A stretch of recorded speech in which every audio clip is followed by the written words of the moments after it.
Hello, I am back again with another poem. This is my most recent poem. It's my newest one, hot off the press. I wrote it on Friday. I am happily chugging along here on the track that I began on. The theme that I'd like to really pour my poetry into is ultimately the toxic drug crisis.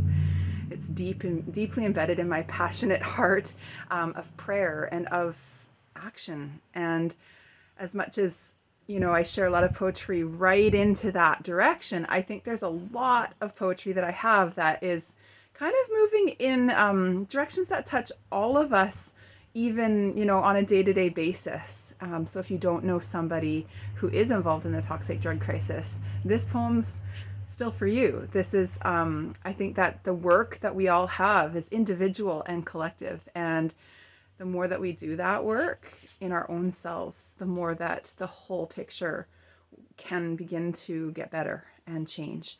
And so I'm not necessarily touching the exact spot of the toxic drug crisis with this poem, just to let you know.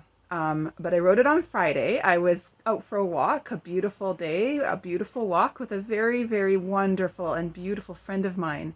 And we were talking about God and about our lives and where we were at and what we were struggling with. And as I came away from that walk, in reflection and thanksgiving and prayer, this is the poem that came to me.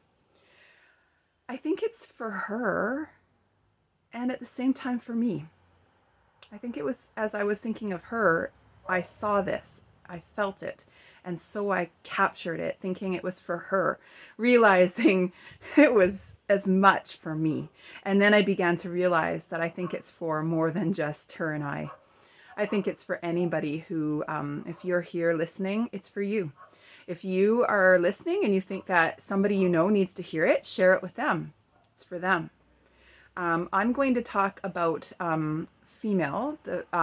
It's got pronouns she and her and girl, the word girl. But this can be for anybody. So if you are not somebody who identifies in this way, this is still for you. So I just really think lately, and I've really been leaning more into kind of using my poetry as almost like prophetic offerings as well.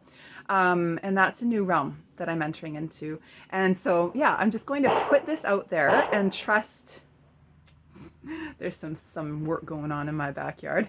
Anyways, I'm going to trust that that the right people will find this, and that I don't need to interpret it, soften it, or qualify it or anything like that. I'm just gonna put it out there. But what I've been noticing lately in conversations with many friends and myself in terms of the stuff we're working on and the stuff that seems to be coming up in our lives, and what might that be showing us, and this deeper sense of praying into it. I have been praying into different friends' stories and struggles and pain and my own, and I'm really getting this sense that there's something very important happening right now with God. And it's something that God's been talking to me for a long time about several different topics. One of them is identity crisis.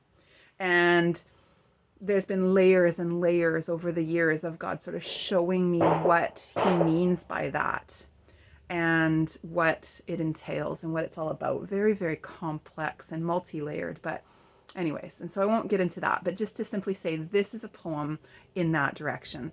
And I just really sense that a lot of people, I've been talking lately about almost like a shell, but not like thinking of a bird hatching from a shell, kind of like that process, but yet maybe not as soft of a shell. Like I'm thinking a really hard, caked on kind of a shell that I think people are being given opportunity to examine the ways that they have thought of who they are, the way the world has made them to believe, the environments around them, their parental voices, school environment, the culture around us, like beauty and sanity, and all of this kind of stuff of what we have believed culturally, or whatever the case might be, the enemy, what we've believed about who we are is being challenged.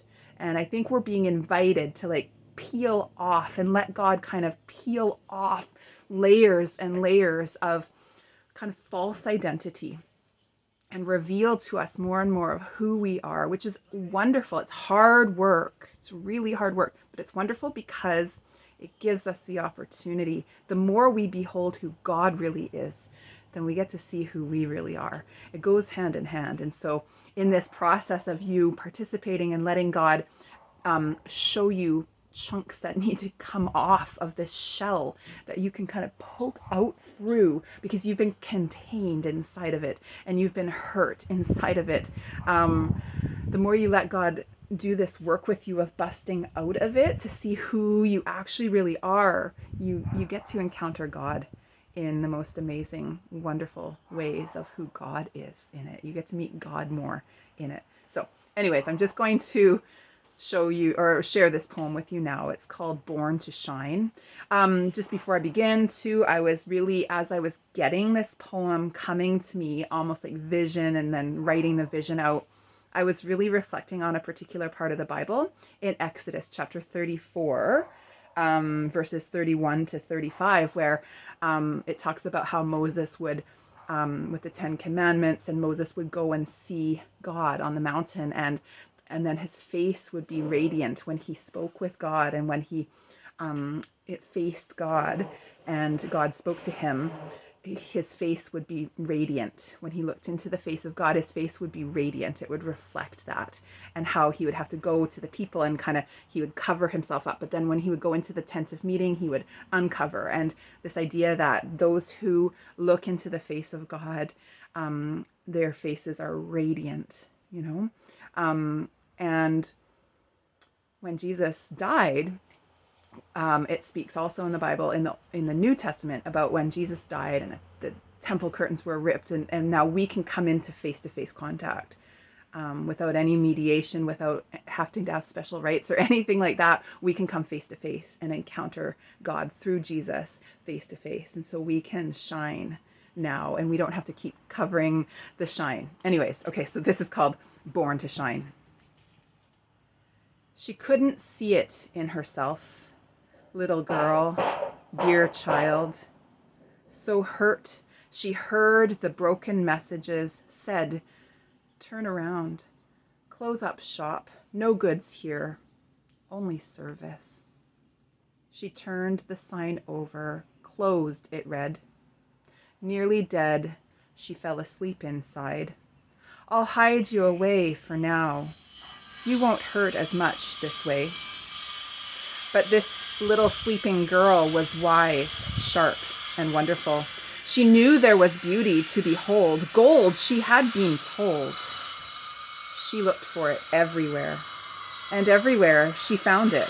She pointed her finger. Look, there it is. Eyes would see it, hearts would feel it, souls would know it.